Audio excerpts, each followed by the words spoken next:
Yo, what is up guys? Stelboy here, aka Blue Collar Sports TV. Hopefully you guys are doing well. If you're new here, smash that like, hit subscribe, all of that good stuff. So this video is a quick preview of Rey Vargas versus Nick Ball. This fight goes down tomorrow on the undercard of Anthony Joshua versus Francis Ngannou. Rey Vargas is defending his WBC featherweight title. Now this is an interesting fight for a number of reasons. First and foremost, the height differential and reach differential in this fight is crazy. Rey Vargas is a relatively tall featherweight, coming in at 5'7.5". Nick Ball is 5'2". Plus, of course, Rey Vargas has a much longer reach as well. So those crazy differentials are interesting to say the least. And you know, when I look at that, I have to make Rey Vargas a favourite in this bout. He's significantly taller, longer, bigger, and stylistically, you know, it's going to be a lot for Nick Ball to overcome. It's interesting because when you look at this fight, Rey Vargas, of course, is Mexican. Nick Ball is from the UK. Yeah, Nick Ball has more of a Mexican style, or the stereotypical Mexican style, than Rey Vargas. Rey Vargas likes to box and move, he likes to utilise his reach, keeps things long, doesn't like to fight on the inside. When he can, he'll try and clinch you on the inside, make it messy, make it ugly. Rey Vargas is a rare Mexican fighter in the sense that most of his fights are a chore to watch, to be honest. And I don't particularly like his style of fighting.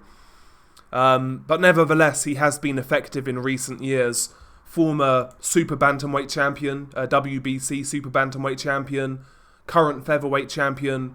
Though in his last fight, he went up to Super Featherweight and lost to O'Shaquie Foster by UD. So he is coming off a loss, so maybe confidence isn't quite where it was for Rey Vargas. Plus, he's going back down to featherweight. First time he's made the weight in nearly 2 years. Maybe weight is going to be an issue for Rey Vargas. Plus, he's not fought in over a year. That fight with O'Shaquie Foster was early 2023, February of 2023. So he's been out of the ring for over a year.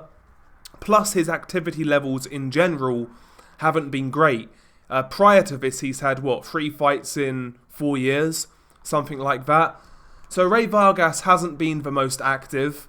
He's going back down to featherweight. Plus he's had outside the ring issues, of course. I believe he had a motorcycle crash at one point in time. So maybe, you know, Rey Vargas at this point in time is coming towards the end of his career. You know, he is 33 years old.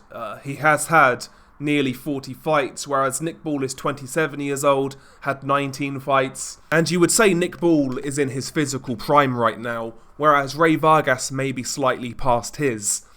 So that makes the fight interesting in my opinion. The fact that we don't really know where Rey Vargas is at now, to be honest with you. But stylistically it should be fun to watch, just because, to see whether Nick Ball can close that distance and work up close. Nick Ball is always the smaller man in every single one of his fights, basically. And, you know, he'll try and make up for that with quick feet. He'll try and close the distance quickly.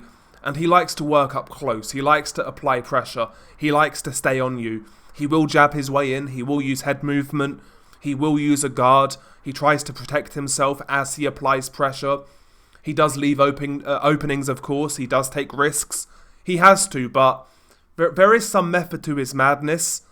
He does have that sort of overwhelming style with good power. But he does try to take care of himself defensively. But again, at times he does switch off. At times he has to take risks due to his physical limitations. But he maintains a good work rate. He maintains good power throughout a fight. He's got relatively quick feet to close the distance. And he's explosive. He's explosive and he's young and strong. My issue for Nick Ball in this fight is how he breaks that clinch. Because if he doesn't have a strict referee to enforce the rules, I think this could be a long night for Nick Ball. Just getting tied up and messed around and stifled like that. And when it's on the outside, Nick Ball can't really win a boxing match as far as I'm concerned. Rey Vargas, when he gets in a rhythm, can box pretty well behind that jab. Good lateral movement, good straight jab, 1-2, things like that. Does the basics very well. Rey Vargas just utilises his physical advantages really well. He doesn't do anything outstanding. There's nothing to his game that makes you go, wow. He's just a tough guy with good height and reach, who moves pretty well with a good jab. That's really all there is to Rey Vargas, to be honest. But, you know, it's down to Nick Ball to make this a rough fight. It's down to Nick Ball to close the distance and then somehow remain free from the clinch to where he can work. That's what this fight's going to be about, really, ultimately. Nick Ball's not going to win a boxing match. He's not going to go jab for jab with Rey Vargas. He'll lose that fight. We all know what both guys have to do to win this fight. Rey Vargas has to keep it long and tie up when he can. You know, just pick away, prod away, probe away, pick up the points.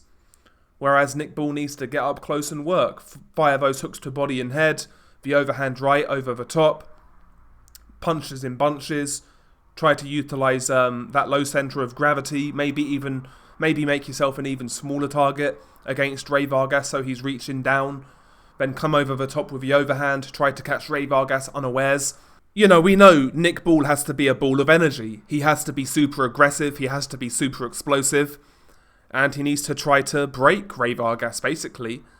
Thing is about Rey Vargas, yeah, he's a spoiler. Yeah, he's kind of, he bends the rules, so to speak. But one thing about Rey Vargas, he's always shown a pretty good chin when he does get caught. So even like Nick Ball hurting Rey Vargas is going to be a tall order, no pun intended, considering the size difference.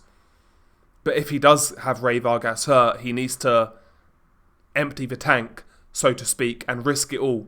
I just hope to see a good fight. I hope to see a fight where Rey Vargas isn't reliant on clinches. But yeah, I mean, I think the safe bet here is Rey Vargas on points. The only thing that makes me doubt Rey Vargas is the inactivity, coming back down to featherweight, making weight, things like that, you know, plus he's 33 years old, had a long career. If Rey Vargas has sufficiently slipped, maybe Nick Ball has a much better chance than I think.